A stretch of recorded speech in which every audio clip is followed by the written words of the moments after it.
Magandang tanghali, Kalayaan Kabuhayan. Tayo ay magluluto ng ulam namin. Ang ulam po namin ngayon ay pritong pusit at saka itlog na maalat. Hindi po sa lahat ng oras nakakabili kami ng baboy, hindi sa lahat ng oras may pambili kami.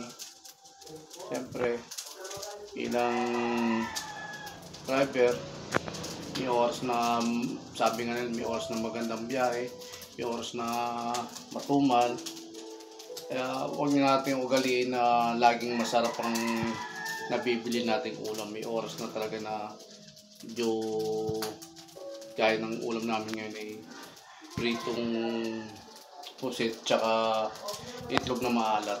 Alam ko naman po na dumarating sa punto sa ating mga tao ang mga ganitong pagkakataon na ito nagiging ulam natin. Ang aking sinangag.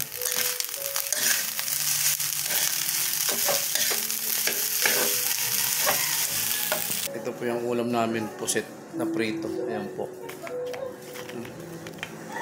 Pusit na prito. Ayan po. Itlog na maalat. Ang oras po, alas 11 na po na umaga.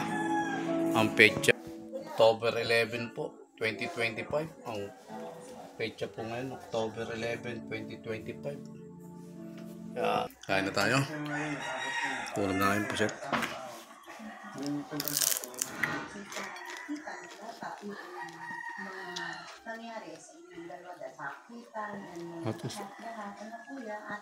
Alam, Kalayaan Kabuhayan.